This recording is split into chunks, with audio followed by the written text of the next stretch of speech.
नमस्कार। आप सुन रहे हैं द बॉलीवुड रेडियो और मैं हूं आपके साथ आकाश। दोस्तों, आज के इस पॉडकास्ट में किस्सा है राजेश खन्ना की फिल्म सच्चा झूठा की। आज के इस पॉडकास्ट में हम आपको सच्चा झूठा के बनने की कहानी सुनाएंगे। साल 1970 हिंदी सिनेमा में राजेश खन्ना का साल था और आप सभी जानते हैं कि आराधना, दो रास्ते, बंधन और सफर जैसी फिल्मों की सफलता के बाद वो देश के पहले सुपरस्टार बन चुके थे। सिनेमाघरों के बाहर उनकी एक झलक पाने के लिए भीड़ उमड़ती थी। लड़कियां उन्हें खून से खत लिखती थीं और निर्माता निर्देशक उनकी तारीखों के लिए महीनों इंतजार करते। इसी दौर में निर्देशक मनमोहन देसाई ने एक ऐसी फिल्म बनाने की तैयारी की जिसमें राजेश खन्ना पहली बार खुलकर डबल रोल निभाते हुए नजर आए। डबल रोल तो आराधना में भी था, लेकिन वो कालखंड अलग अलग था। यानी कि एक की मौत हो जाती है और उसके बाद बेटे के रूप में राजेश खन्ना थे। खुलकर जो पहला डबल रोल था वो फिल्म सच्चा झूठा में था और राजेश खन्ना इस फिल्म को करने के लिए तैयार भी थे और एक ही फिल्म में मासूम गांव के युवक और एक चालाक अपराधी दोनों रूपों में राजेश खन्ना को दिखाई देना था।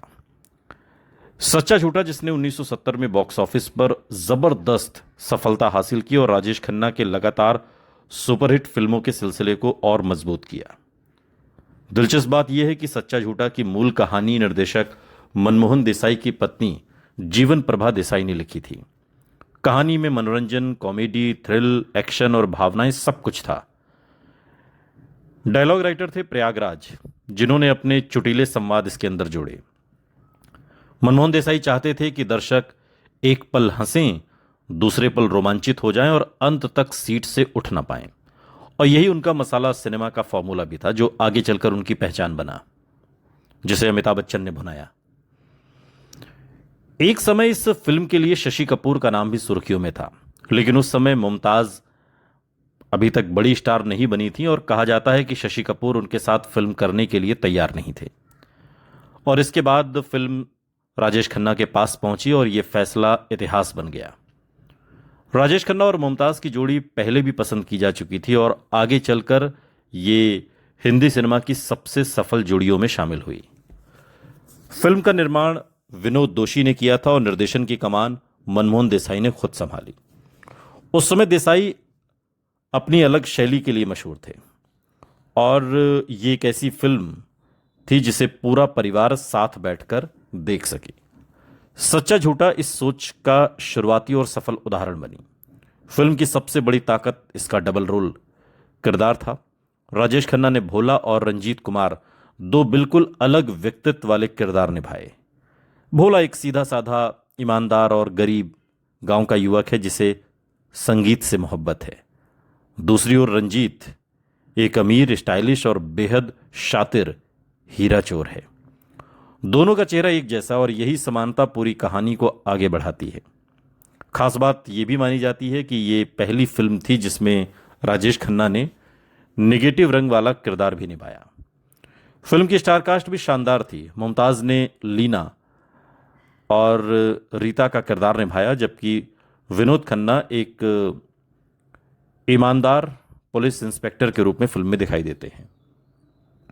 इसके अलावा फरयाल, नाज, जगदीश राज और अन्य अनुभवी कलाकार भी फिल्म को मजबूती देते हुए दिखते हैं। ये उन शुरुआती फिल्मों में थी जिसमें विनोद खन्ना ने प्रभावशाली सहायक भूमिका निभाकर अपनी एक अलग पहचान बनाई। फिल्म का संगीत कल्याण जी आनंद जी ने तैयार किया, जबकि गीत गुलशन बावरा और कमर जलालाबादी ने लिखे। किशोर कुमार, लता मंगेशकर और आशा भोसले की आवाज ने गीतों को अमर बना दिया। मसलन एक गीत है, मेरी प्यारी बहनियां बनेगी दुल्हनिया, बहुत मशहूर मकबूल गीत है। दिल को देखो चेहरा ना देखो, या एक गीत है जो मुझे बहुत पसंद है, यूं ही तुम मुझसे बात करती हो या कोई प्यार का इरादा है। ये वो गीत हैं जो आज भी लोकप्रिय हैं। खासकर मेरी प्यारी बहनियां बनेगी दुल्हनिया, भारतीय शादियों में तो दशकों तक ये गाना बजता रहा। और जब फिल्म रिलीज हुई तो दर्शकों ने राजेश खन्ना के दोनों किरदारों को हाथों हाथ लिया। एक तरफ भोला की मासूमियत लोगों का दिल जीतती थी तो दूसरी ओर रंजीत की चालाकी रोमांच पैदा करती थी। राजेश खन्ना ने दोनों किरदारों के हाव भाव, चाल, बोलने का अंदाज और व्यक्तित्व पूरी तरह अलग रखा, जिससे दर्शकों को कभी भ्रम नहीं हुआ कि वो एक ही अभिनेता को देख रहे हैं। सच्चा झूठा की कहानी की शुरुआत एक छोटे से गांव से होती है, जहां भोला यानी राजेश खन्ना अपनी बूढ़ी और बीमार मां के साथ रहता है। भोला नाम के अनुरूप ही बेहद सीधा, ईमानदार और भोला भाला युवक है। उसके जीवन की सबसे बड़ी पूंजी उसकी मां और उसकी छोटी बहन है। घर की आर्थिक स्थिति अच्छी नहीं है, लेकिन भोला कभी गलत रास्ता अपनाने की नहीं सोचता। वो मेहनत मजदूरी करके परिवार चलाता है और खाली समय में गाना गाकर अपना शौक भी पूरा करता है। गाना गाना चूंकि उसका एक बहुत बड़ा शौक है और गांव के लोग उसे उसके सरल स्वभाव के कारण बहुत पसंद करते हैं। इसी दौरान कहानी का दूसरा चेहरा सामने आता है, रंजीत कुमार, राजेश खन्ना का दूसरा किरदार। रंजीत एक अमीर, स्टाइलिश और बेहद चालाक इंटरनेशनल हीरा तस्कर है। महंगे सूट, शानदार कारें और आलीशान बंगला उसकी जिंदगी का हिस्सा हैं। लेकिन उसकी असली पहचान एक ऐसे अपराधी की है जिसे पुलिस सालों से पकड़ने की कोशिश कर रही है। वो खुद कभी सामने नहीं आता और अपने गिरोह के जरिए बड़ी बड़ी चोरी करवाता है। एक दिन रंजीत की नजर भोला पर पड़ती है। वो बिल्कुल हैरान रह जाता है क्योंकि भोला का चेहरा बिल्कुल उसी जैसा है और यहीं से उसके दिमाग में एक खतरनाक योजना जन्म लेती है। वो सोचता है कि अगर किसी बड़ी चोरी के दौरान पुलिस के सामने भोला को खड़ा कर दिया जाए तो शक उसी पर जाएगा और वो खुद आराम से बच निकलेगा। दूसरी तरफ भोला अपनी बीमार मां के इलाज के लिए पैसों का बंदोबस्त करने बंबई आने का फैसला करता है। उसे उम्मीद होती है कि बड़े शहर में काम मिल जाएगा और मां का इलाज हो जाए। लेकिन मुंबई पहुंचते ही उसकी जिंदगी बदल जाती है। किस्मत उसे सीधे रंजीत के गिरोह के जाल में पहुंचा देती है। रंजीत के आदमी भोला को पकड़ लेते हैं। पहले तो भोला समझ ही नहीं पाता कि उसके साथ हो क्या रहा है। खैर, फिर उसे बताया जाता है कि उसका चेहरा रंजीत से मिलता है और अब उसे कुछ दिनों तक रंजीत बनकर रहना होगा। भोला इसका विरोध करता है, लेकिन उसकी मजबूरी, उसकी बीमार मां और बहन है। अपराधी उसे डराते भी हैं और लालच भी देते हैं और यहीं से फिल्म में रोमांच शुरू होता है। भोला पहली बार महंगे कपड़े पहनता है, बड़ी कारों में बैठता है और आलीशान बंगले में पहुंच जाता है। गांव का सीधा साधा लड़का अचानक करोड़पति जैसा जीवन जीने लगता है। लेकिन उसकी मासूमियत हर जगह झलक जाती है। वो नौकरों से प्यार से बात करता है, जरूरतमंदों की मदद करता है और कई बार ऐसी हरकतें कर देता है जो असली रंजीत कभी नहीं करता। रंजीत के साथी भी उसकी इन आदतों से परेशान होने लगते हैं और इधर असली रंजीत भोला का रूप धारण करके गांव पहुंच जाता है। वहां वो भोला की मां और बहन के साथ रहने लगता है, लेकिन धीरे धीरे गांव वालों को उसके व्यवहार में बदलाव महसूस होने लगता है। जो लड़का पहले सबका सम्मान करता था वो अब घमंडी और रूखा हो गया है। फिर भी कोई ये कल्पना नहीं कर पाता कि ये असली भोला नहीं है, क्योंकि चेहरा हूबहू मिलता है। और उधर बंबई में इंस्पेक्टर प्रभात, यानी जिसके किरदार में विनोद खन्ना है, लंबे समय से रंजीत को पकड़ने की कोशिश कर रहे हैं। उन्हें भी रंजीत के व्यवहार में बदलाव नजर आने लगता है। उन्हें लगता है कि ये आदमी पहले जैसा नहीं रहा, लेकिन उनके पास इसका कोई सबूत नहीं होता। और इसी बीच फिल्म में मुमताज की एंट्री होती है। उनका किरदार भोला की जिंदगी में हल्कापन और रोमांस लेकर आता है। वो भोला के भोलेपन और सच्चाई से प्रभावित होती है, लेकिन उसे भी लगता है कि वो एक अमीर आदमी है। भोला अपनी असली पहचान छिपाने की कोशिश करता है क्योंकि अपराधियों ने उसे धमकी दी होती है कि अगर उसने सच बताया तो उसकी मां और बहन की जान खतरे में पड़ जाएगी। फिल्म का जो सबसे बड़ा आकर्षण है वो यहीं बनकर आता है कि एक ईमानदार इंसान अपराधी बनकर जी रहा है और एक अपराधी शरीफ आदमी बनकर। दर्शक लगातार सोचता है कि आखिर सच कब सामने आएगा। मनमोहन देसाई ने पूरे हिस्से को कॉमेडी, सस्पेंस और भावनाओं के साथ बहुत संतुलित ढंग से फिल्माया। राजेश खन्ना ने दोनों किरदारों की बॉडी लैंग्वेज पूरी तरह अलग रखी। भोला झुककर चलता है, धीरे बोलता है और मासूम दिखता है, जबकि रंजीत आत्मविश्वास से भरा तेज चाल वाला, तेज नजरों से लोगों को देखने वाला अपराधी है और यही अभिनय फिल्म की सबसे बड़ी ताकत बन गया। रिलीज के समय दर्शकों ने इन दोनों किरदारों को खूब पसंद किया। फिल्म समीक्षकों ने भी लिखा कि राजेश खन्ना ने साबित कर दिया कि वो सिर्फ रोमांटिक हीरो ही नहीं बल्कि एक बेहतरीन अभिनेता भी हैं जो दो बिल्कुल अलग अलग व्यक्तित्वों के पर्दे पर उन्हें जीवंत करने की हिम्मत रखते हैं, मादा रखते हैं। अब कहानी अपने सबसे रोमांचक मोड़ पर पहुंचती है। एक तरफ भोला मजबूरी में अपराधियों का खेल खेल रहा है, तो दूसरी तरफ असली रंजीत गांव में भोला बनकर उसकी पूरी जिंदगी पर कब्जा करने की कोशिश कर रहा है। लेकिन अपराध कितनी भी सफाई से किया जाए, कोई ना कोई गलती जरूर होती है। यही गलती रंजीत से भी होती है। भोला की मां को अपने बेटे के व्यवहार में बदलाव महसूस होने लगता है। उन्हें लगता है कि उनका बेटा पहले जैसा नहीं रहा। गांव के लोग भी हैरान होते हैं कि भोला अचानक इतना कठोर और स्वार्थी कैसे हो गया। और उधर बंबई में इंस्पेक्टर प्रभात यानी विनोद खन्ना को शक होने लगता है कि जिस व्यक्ति को वो रंजीत समझ रहे हैं वो दरअसल कोई और है। भोला की सादगी, उसकी ईमानदारी और बार बार दिखाई देने वाली घबराहट पुलिस अधिकारी के मन में सवाल खड़े कर देती है। इस बीच रंजीत एक और बड़ी हीरा चोरी की योजना बनाता है। उसका इरादा होता है कि चोरी का पूरा आरोप फिर भोला पर डाल दिया जाए और हमेशा के लिए कानून से वो बच निकले।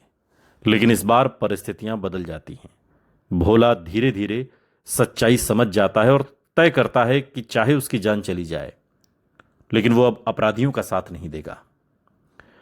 फिल्म का अंतिम हिस्सा तेज रफ्तार घटनाओं से भरा हुआ है। पुलिस, अपराधी और भोला तीनों एक दूसरे के सामने आ जाते हैं। पहली बार भोला और रंजीत आमने सामने खड़े होते हैं। दोनों का चेहरा एक जैसा है लेकिन उनके व्यक्तित्व बिल्कुल अलग, और यही सीन फिल्म का सबसे बड़ा आकर्षण है। राजेश खन्ना ने दोनों किरदारों के बीच के अंतर को सिर्फ मेकअप से नहीं बल्कि अभिनय से जीवंत किया। दर्शक बिना किसी भ्रम के पहचान लेते हैं कि कौन भोला है और कौन रंजीत। क्लाइमैक्स में रंजीत की साजिश नाकाम हो जाती है। इंस्पेक्टर प्रभात को पूरी सच्चाई का पता चल जाता है और एक्शन और पीछा करने वाले सीन्स के बाद रंजीत गिरफ्तार होता है और भोला निर्दोष साबित होता है। और इसके साथ ही उसकी मां और बहन और प्रेमिका के साथ उसका जीवन फिर सामान्य हो जाता है। मनमोहन देसाई ने फिल्म का अंत पारिवारिक भावनाओं और न्याय की जीत के साथ किया जो उस दौर के दर्शकों को बहुत पसंद आया। यह फिल्म अपने गीत संगीत के लिए भी याद की गई। सच्चा झूठा की सफलता में इसके संगीत का बहुत बड़ा योगदान था। संगीतकार कल्याण जी आनंद जी उस समय अपने करियर के शिखर पर थे और उन्होंने इस फिल्म के लिए मधुर धुनें तैयार की जो दशकों तक याद रहीं। मेरी प्यारी बहनियां बनेगी दुल्हनियां, किशोर कुमार की आवाज में गाया ये गाना आज भी लोग भूले नहीं हैं। या किशोर कुमार और लता मंगेशकर की आवाज में यूं ही तुम मुझसे बात करती हो, या कोई प्यार का इरादा है। किशोर कुमार की आवाज में दो और गाने हैं, दिल को देखो चेहरा ना देखो, या कह दो तुम जो कह दो। गीतकार गुलशन बावरा और कमर जलालाबादी ने सरल लेकिन प्रभावशाली बोल लिखे। खासकर मेरी प्यारी बहनियां बनेगी दुल्हनियां, यह भारतीय विवाह समारोह का एक तरीके से परमानेंट गीत बन गया। आज भी ये गाना गाहे बगाहे बज जाता है और लोग इसको शादी ब्याह के मौक़ों पर सुनते हैं।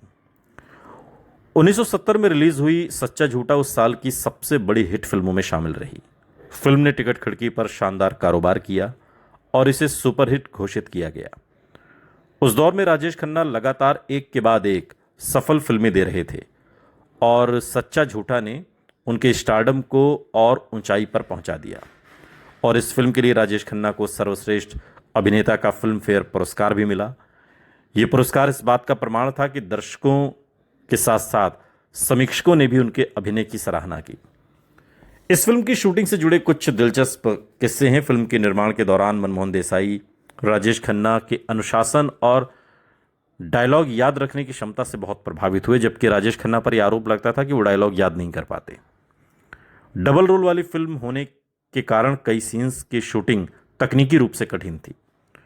उस समय आज की तरह बहुत विजुअल इफेक्ट्स नहीं थे, इसलिए एक एक फ्रेम की योजना पहले से बनाई जाती। कैमरा लॉक करके दो दो बार शूटिंग की जाती और बाद में दोनों शॉट्स को जोड़कर ऐसा सीन तैयार किया जाता जिसमें दोनों राजेश खन्ना एक साथ दिखाई दें। मुमताज़ और राजेश खन्ना की केमिस्ट्री भी फिल्म की बड़ी ताकत बनी। उस समय दोनों की जोड़ी बॉक्स ऑफिस की गारंटी मानी जाती थी। दोनों के बीच अच्छी दोस्ती थी जिसका असर पर्दे पर भी दिखाई देता। विनोद खन्ना के लिए भी यह फिल्म बहुत महत्वपूर्ण साबित हुई। उस समय वो सहायक और नकारात्मक किरदार निभाया करते थे, लेकिन सच्चा झूठा जैसी फिल्म ने उन्हें बड़े सितारे बनने की दिशा में एक मजबूत पहचान दी।